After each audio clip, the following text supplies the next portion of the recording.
Assalamualaikum warahmatullahi wabarakatuh.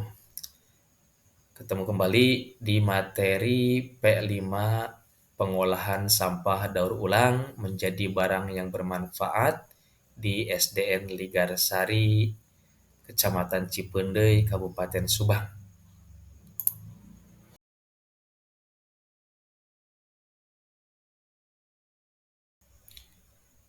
Tujuan pembelajaran melalui pengelolaan sampah diharapkan siswa dapat membangun kesadaran untuk bersikap dan berperilaku ramah lingkungan, serta mencari jalan keluar untuk masalah lingkungan, serta mempromosikan gaya hidup serta perilaku yang lebih berkelanjutan dalam keseharian.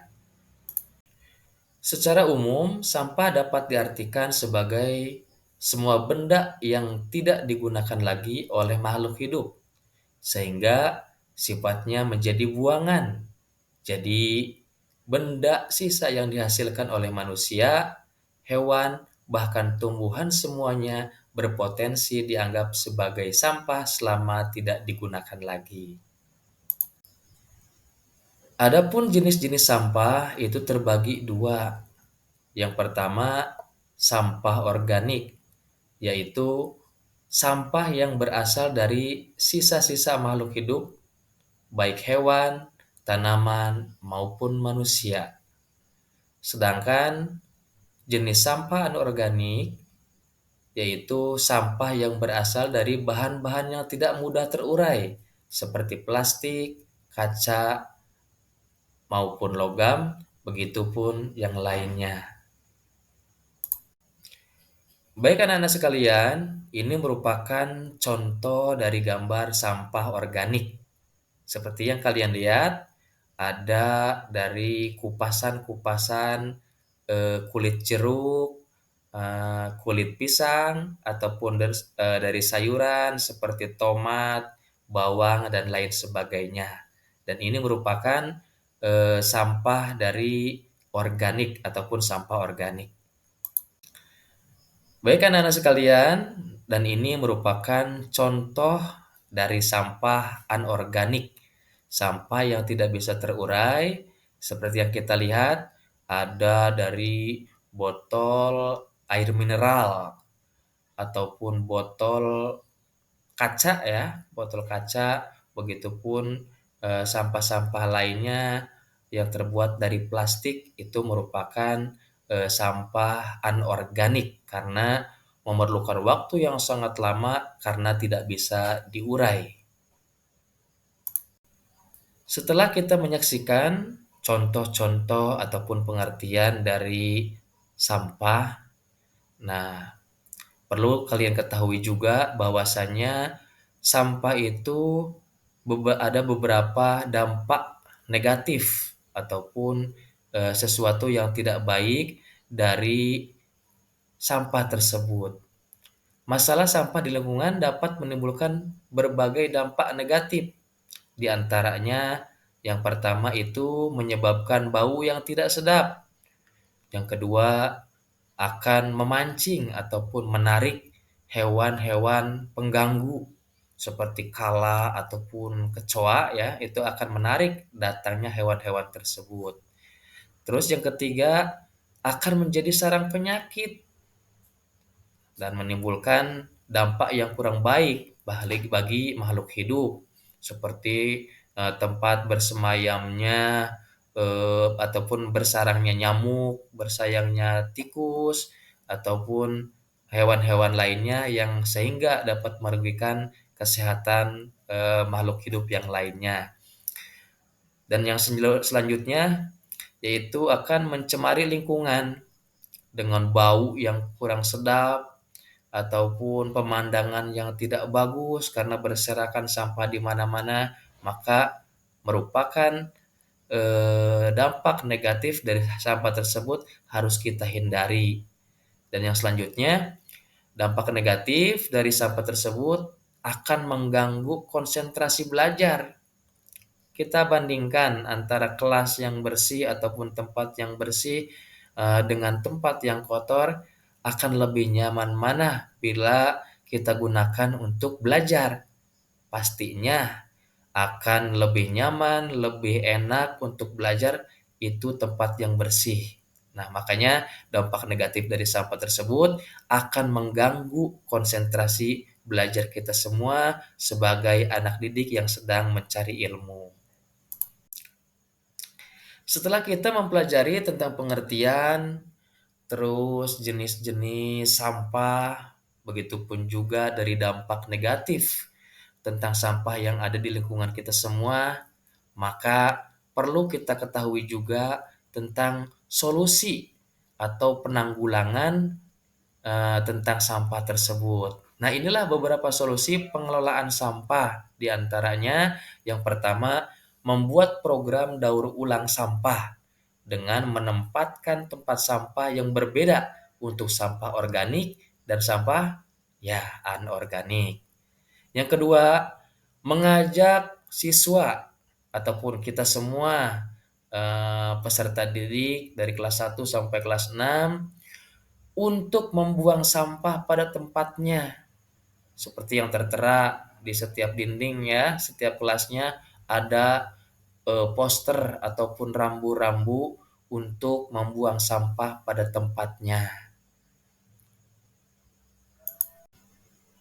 Dan yang ketiga, menyediakan tempat kompos untuk mengolah sampah organik menjadi pupuk. Karena sampah, khususnya sampah organik, itu apabila diendapkan lama-kelamaan akan menjadi pupuk yang berguna untuk tumbuhan yang lainnya.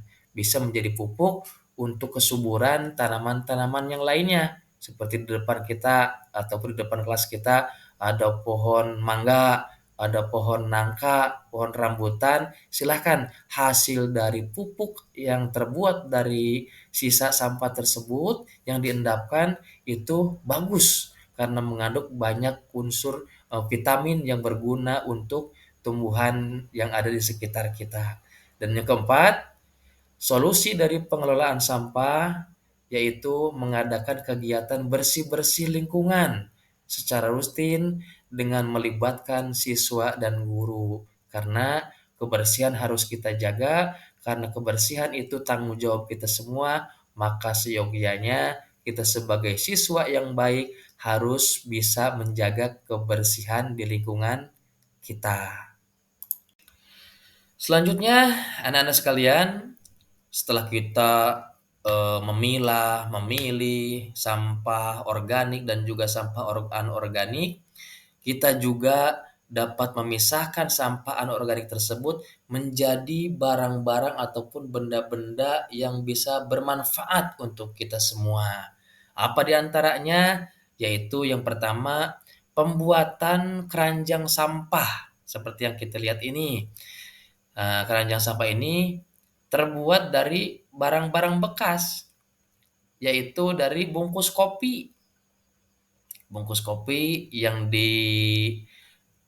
dirapihkan dan kemudian dianyam menjadi keranjang sampah. Dan yang selanjutnya ataupun yang di sampingnya itu adalah apa yang kita lihat?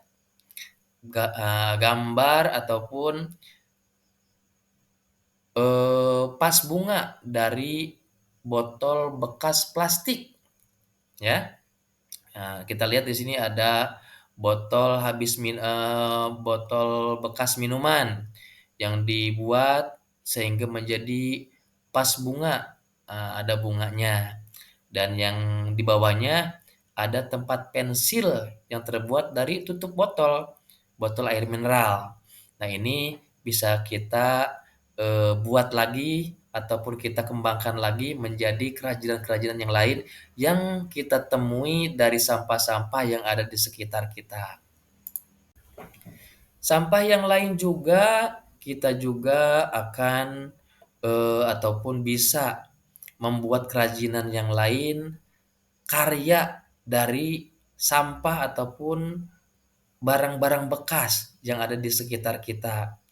Kita lihat juga ada gambar ataupun tempat pensil dari botol. Botol bekas air mineral kita bersihkan, kemudian kita hias menjadi tempat pensil yang bagus, yang indah, seperti yang kita lihat di gambar sebelah kiri. Yang sebelah kanannya ada hiasan bunga, yaitu dari sama bekas apa tuh eh, air minum ataupun botol minum yang berbentuk gelas itu kita hias, kita bikin ataupun kita buat menjadi bunga yang bagus, yang indah seperti ini. Ini hasil karya tangan kita juga. Kalau kita bisa, kalau kita mau, pasti kita juga semua akan bisa. Dan yang terakhir itu yang paling bawah adalah hiasan dinding dari kardus bekas. Sama dari sampah juga.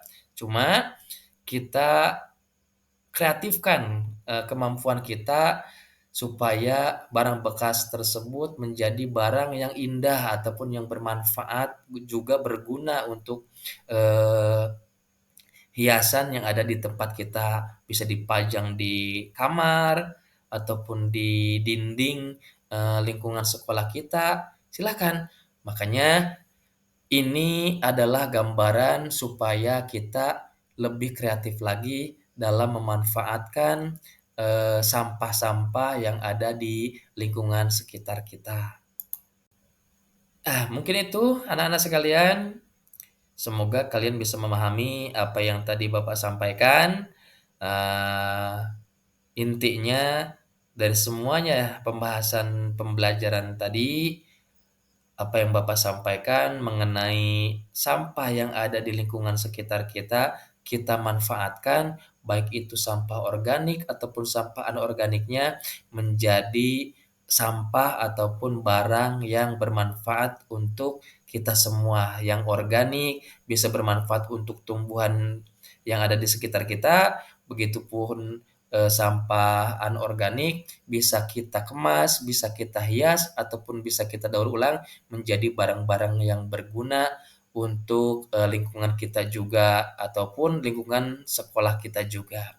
Demikian cukup dari Bapak. Wassalamualaikum warahmatullahi wabarakatuh.